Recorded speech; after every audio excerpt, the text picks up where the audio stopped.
Hello, my friends. My sweet friends. My friends who are always there for me no matter what. Who would always help me in my time of need. My kind, lovely friends. I'm not safe here. My stronghold is no longer safe. He was here. I know it. I know it was him, and I know that he was here. You may be thinking, oh, she's paranoid, she's done this before, but I know that he was here, and it was while I was out. Someone, perhaps him, perhaps not, dropped me off gifts before, dropped off a package of treats at my doorstep, a mirror among them, but this time I know that someone was inside my home. The locks didn't hold. The many locks failed me, but perhaps locks never worked with him in the first place. I don't understand him, you see. I speak of him frequently, and I have seen him infrequently over the course of my long life, but I have never truly met him. Last night, you see, I came home just before dawn. I had quite the night. I saw you, I saw your nightlife, I saw the way you scream in the moonlight. Beautiful and primal and strange. I have been feeling more and more bold, more and more a part of this world, if not a dark and sinister part of it. But I belong. Just as the snake belongs in the jungle, just as the shark belongs in the sea, I belong with you, my dear friends. I have been taking that for granted lately, and I intend to celebrate it more and more. But I digress. I came home just before dawn, and remember that mirror that was gifted to me. It hangs prominently on a wall in my horrible home, surrounded by images and texts of people, creatures, and characters from my past. I am the centerpiece. My face is the magnum opus. And as I returned home to peruse in the mirror the renewed brightness in my black eyes, the new flush of life in my cheeks, the strange elegance of my irregular, sharp teeth, I was stopped by a horrific sight. A handprint, clear as day, in the center of the mirror, deliberately placed. I pressed my hand against it, hoping it was my own. No. Similar though, long, thin fingers, longer than a human's, like mine, but so much larger. I've only seen one other creature in over 1,000 years with a hand like mine. All right, you thing. I know that you're listening. You must be, if you've taken such an interest in me once more for the first time in over 100 years. I know you have. Of course you have. I'm fascinating, but I speak directly to you as you listen from whatever hovel you sit in grinning. I understand. I understand you can come here whenever you want. I understand your horrible message. But why? Why do you not simply meet with me and speak? What must I do to win an audience? What did I do to earn this non-relationship with such a monster? I am your only progeny, am I not? Whatever I am, I know this is the case. Surely you need me as much as I need you. Just show yourself, you foul, cruel insect.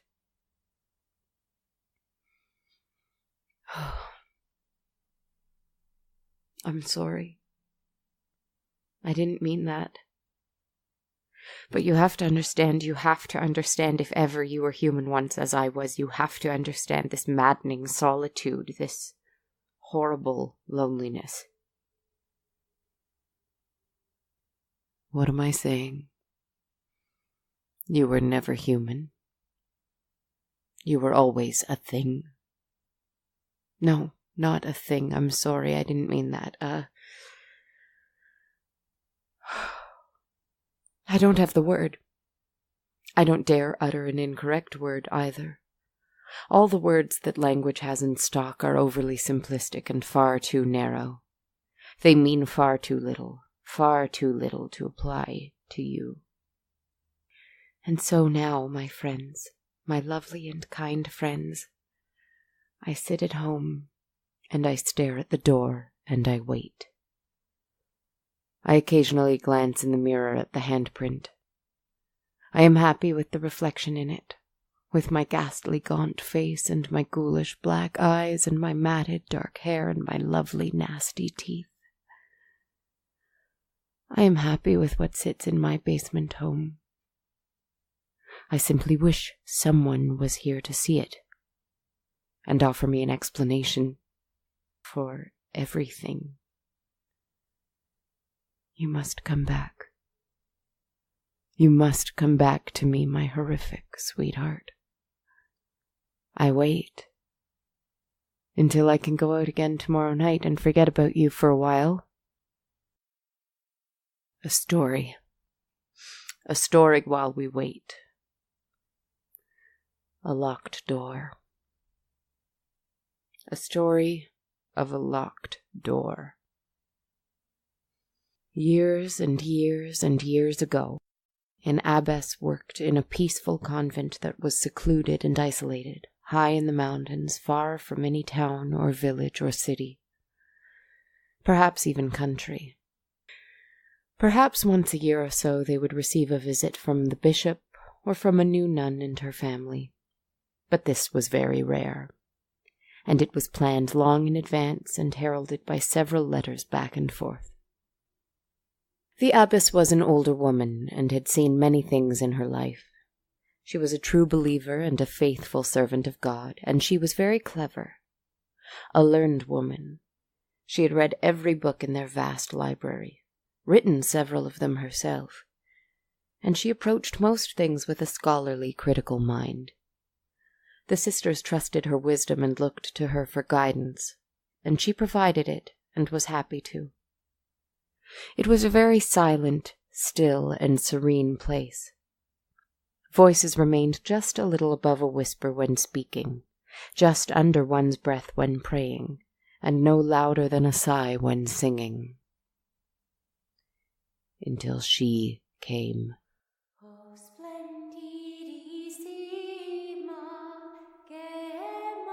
A new nun coming to the convent. A new convert, for you see, though she was young still, she was a widow. Her family thought it inappropriate for her to wed again, and she had no desire to. She had no real desire to become a nun either, but she did not fight it. The day she arrived was grey and cold, dark and foreboding, as was the look in her eyes, grey as the sky, as she walked up to the old stone building. Her very few possessions she was allowed to bring with her in her hands. "Welcome, my child," the abbess said, and embraced the young woman. "Through service and prayer we shall ease your suffering." The young woman barely looked up, her eyes red and swollen from weeping. Her jaw was set, and there was something of a stern determination in her face. Her parents kissed her goodbye and rode away into the horizon. "I'll show you to your quarters," the kind abbess invited. The girl came to afternoon mass, though she did not move her lips to pray, did not raise her voice to sing. She attended dinner, though she barely ate, and the next day was no different than the first. She went everywhere she was meant to, did every task she was asked, but she did not speak. She barely raised those gray eyes to look at any of her new sisters. Those gray eyes that managed to be furious in their grief, outraged at their own tragedy. Those gray eyes that were prematurely surrounded by lines carved by sadness, heavy with mourning. She had known love, true and passionate, and she had lost it in a terrible, unshareable way. And so her eyes held secrets the other nuns could not begin to fathom. Even the wise old abbess had no knowledge of such pain, such sacrifice. And yet there was a cruelty, a chaotic rage there as well. A rage that caused her to spurn gentleness and sympathy, love and care from any of these kind, gentle women around her. The abbess could not help but notice that the new arrival, when she had free time to herself, would spend it for hours upon hours in the library. She would enter and offer to help her find a book, but the girl would scramble away and scoop up arms full of books, retreating to her quarters, not letting the abbess see what she was studying. She offered to teach her anything she might like, to show her books in hidden, forgotten sections, but the girl merely muttered an excuse and scurried away. And the abbess could not help but wonder what was this girl reading that she didn't want to share. That night, after another meal full of silence from the new arrival and the abbess, seated at the head of the table as always, and gentle, quiet conversations occurring around them, the abbess went about her evening rituals. The other sisters had gone to their rooms after their evening prayers were said, and the wise woman remained downstairs to close up for the night. Lock the front door with a key, pull the metal bar aside and through the rings to bolt it shut from the inside, sweep the front halls clean, extinguish the candles, draw the curtains. She took one candelabra and began to head up the stairs.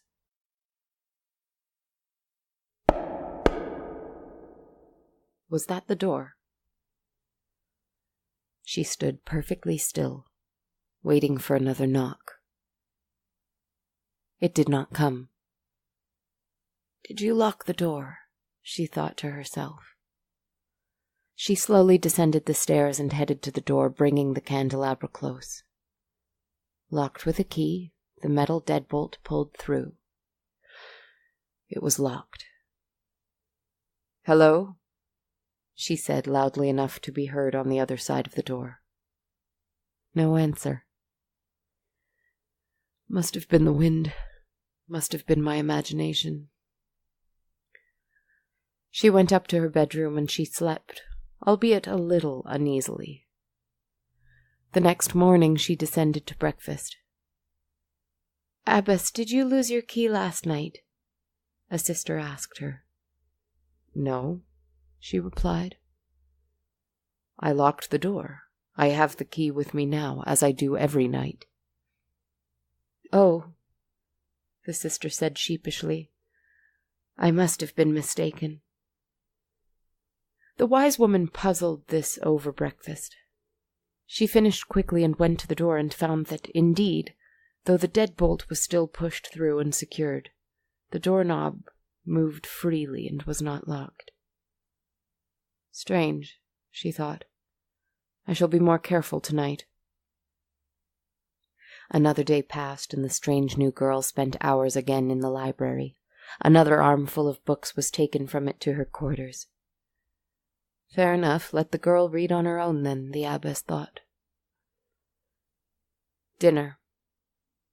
Then closing up for the night. Lock the front door with a key. Double-check that it is truly locked. Pull the metal bar aside and through the rings to bolt it shut from the inside. Pull on it twice to ensure it's in place. Sweep the front halls clean. Extinguish the candles. Draw the curtains. She went to sleep, confident in the knowledge that she had done her duty. She woke up in the morning, descending once more to have breakfast. The same sheepish nun looked at her from across the table after they said grace. "Abbess," she started, clearing her throat. "If you like, I can take the responsibility of closing up down here in the evenings." The old woman raised an eyebrow at her. "And why would that be necessary, my child?" The nun shook her head and merely whispered an apology, going back to her porridge. The abbess rose from her seat without having finished her meal and went to the front door. The deadbolt had not been pulled and secured. She reached for the doorknob and gave it a pull.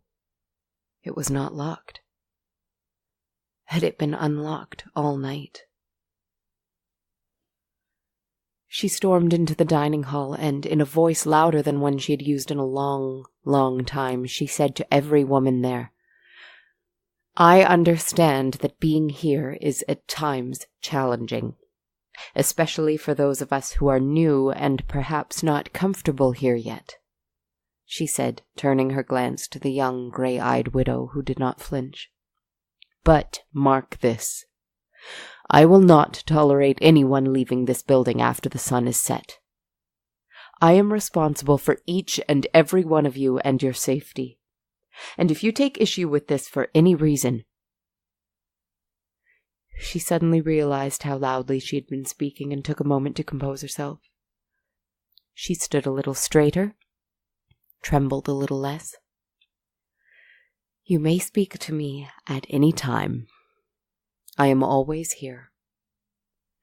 And she sat and returned to her meal, which all of the sisters concluded in complete silence today. As the nuns went about their tasks and chores for the day, the abbess visited each of their rooms to give a quick blessing and perform a brief, routine inspection. Ensure that nothing untoward was occurring. Once in a while she'd find smuggled silks or jewelry, perhaps wine or sweets. This was no longer a regular occurrence, but the random inspections were largely responsible for that. She entered the new girl's room and performed a quick blessing, gave a quick glance around the room. Nothing unusual. A very substantial pile of books, at least 20, from the library. Not forbidden, reading, in fact, was encouraged. She ducked down to see under the bed.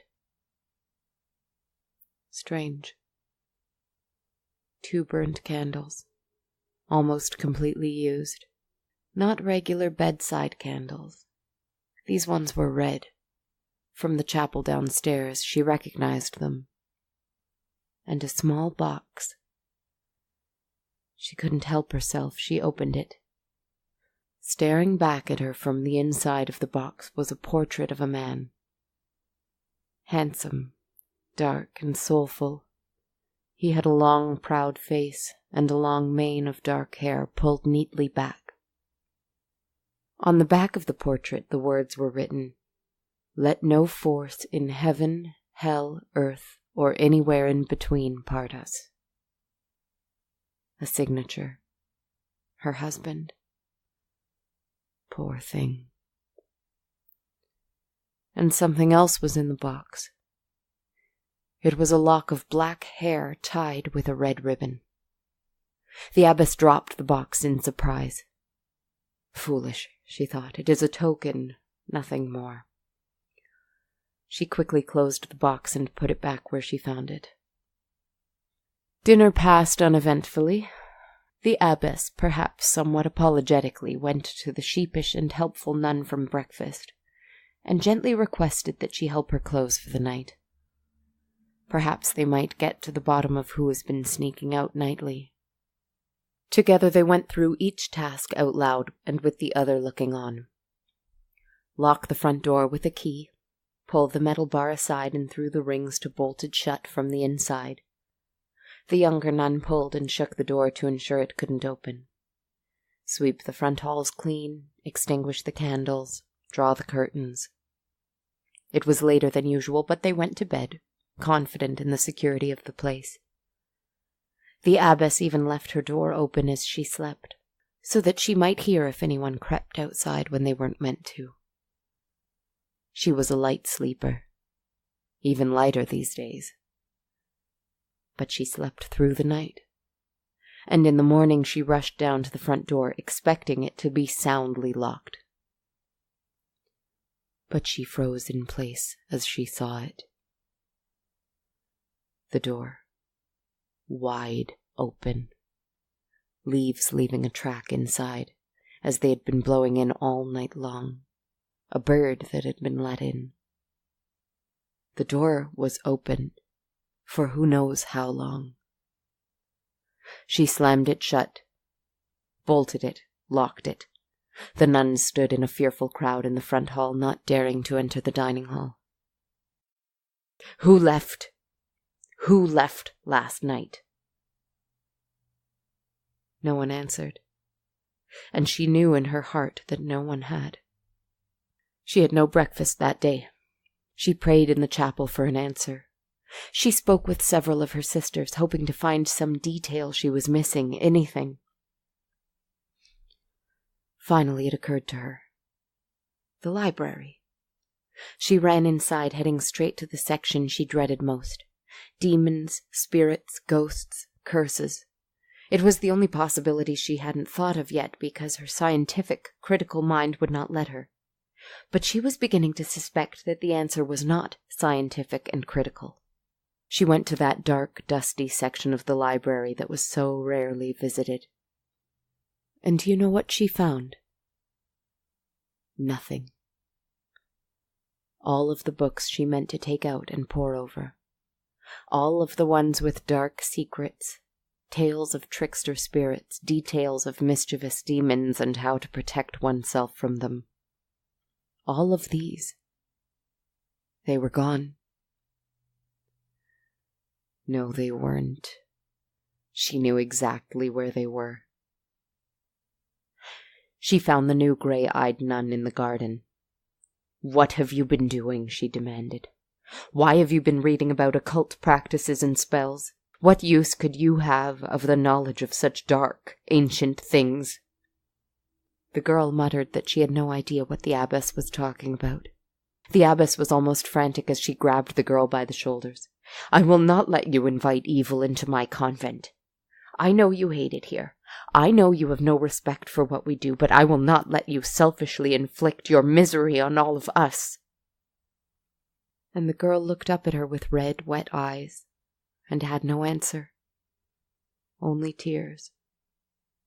She only whispered, "I would never." The abbess was suddenly ashamed.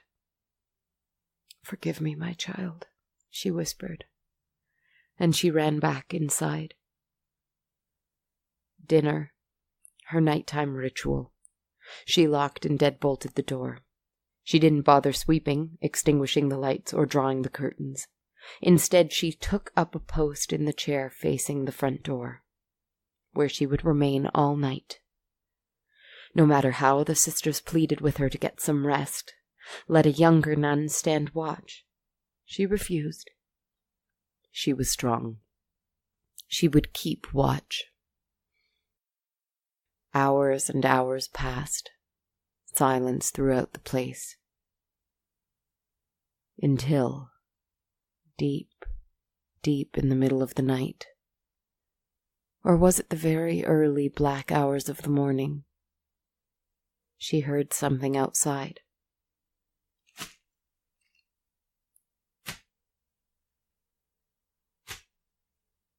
Soft, almost unnoticeable, but unmistakable. Footsteps on the dead leaves. She sat up straight as an arrow and didn't move.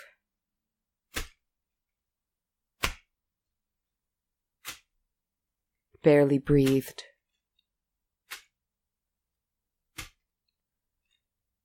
Listening carefully. And she saw him. A figure outside a window. With the curtains not drawn, she saw the silhouette of a man, and as she saw him, a candle close by went out. She kept her eyes on him, though she could see him less clearly. He began to walk. He passed another window. Another candle went out. He walked past another window, extinguished another candle. Soon she sat in complete darkness. She was frozen in place.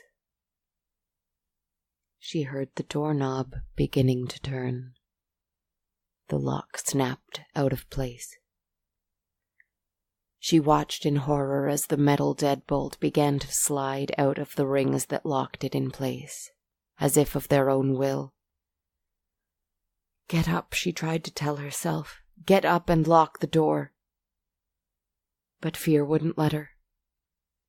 And to her horror, the doorknob turned once more, and the door pulled itself wide open. He stood there in the moonlight. With all of the candles blown out, she still couldn't see his face. His long, dark hair was matted and messy. His long face was cocked to the side as he breathed heavily and seemed to look for something. She felt his eyes land on her, and she felt a terrible chill down her spine. "Show yourself, demon," she hissed. But then she heard a calm voice behind her on the stairs. "He is no demon." It was the gray-eyed girl. She was out of her nun's habit and in the clothes she arrived in. She held a candle and she descended the stairs slowly. She barely even glanced at the abbess as she walked straight up to the dark, shadowed man. She briefly held the candle up to his face. His eyes squinted in the light, and he appeared confused, disoriented. Covered in dirt he was, but she was right. This was no demon. This was the man from the portrait. The girl gently touched his face and whispered, "No force in heaven, hell, earth, or anywhere in between," he whispered in a raspy, hoarse voice, as his eyes lit up with recognition and revelation. She immediately discarded the candle and embraced her love in the shadows. They held each other for a long, long time, in eternity to the abbess, who watched on with wide eyes and a rapidly beating heart. When they finally parted, they held hands and began to leave. But as they almost crossed the threshold, she turned to the abbess and nodded her head. "Thank you for your kindness." And she turned and left. Not without saying, as they headed through the door and down the front path, "And lock your door at night." There is nothing so frightening as an unlocked door. For you see, anyone could be on the other side. Most likely there is no one. But you never really know, do you? I stare at my locked door. I'm almost tempted to open it and check. Just check that no one is there, because I'm sure there isn't. But what if I was wrong? Stay with me, my friend. Get me through this night.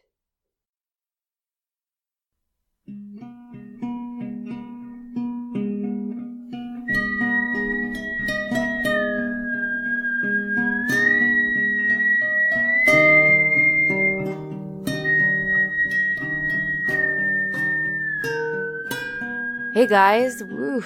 This is Kristen Zaza, your writer and host, thanking you so much for joining me for another episode of On a Dark, Cold Night. This one was a tough one for me. I think I gave myself nightmares. I'm going to confess something to you. I have had recurring nightmares about unlocked doors my whole life. So for me, this is the scariest episode I've done so far. Plus, I finished writing it at around 4:30 a.m., so of course I had to give it a happy ending. But I hope I didn't scare you as much as I scared myself, I guess. So, a few things. Thanks so much for listening to me chat about Punk Rock, the play that I've been in for the last month. This is the last time I'll do so since we close this week. It has been an incredible emotional experience and a really great run with a bunch of really amazing people. If you're in Toronto this week and want to catch us before we close on the 14th, visit crowstheatre.com for tickets or learn more at howlandcompanytheatre.com. Also a note about Radio Public. So Radio Public is this awesome podcast app. I belong to their paid listens program. So if you are able to get the app or if you have it already, it would be a huge help if you could listen to the show there. It's free for you to use and each listen helps me towards earning some money for this podcast.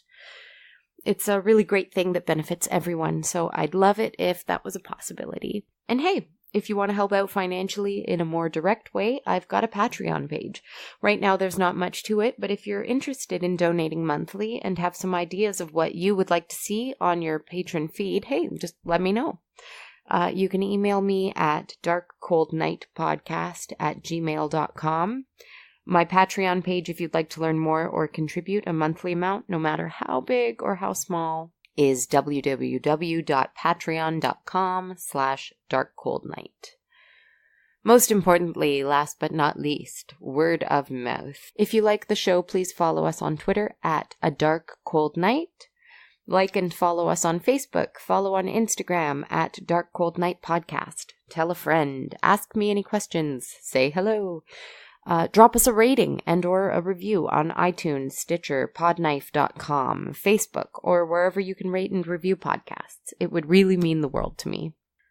Thanks so much, guys. It's been a really not-so busy time, but committing to this podcast has been a great anchor for me. And more importantly, I'm so happy to hear that the show is resonating with listeners. When I hear that someone was spooked or relaxed or that it helped someone fall asleep, that makes me feel amazing. Sleep is such an elusive, troubling thing for me. I wanted to create something that could calm you right down or take your mind somewhere else for a bit. So if I've done anything like that, I'm really pleased. Have a wonderful night. Thanks again.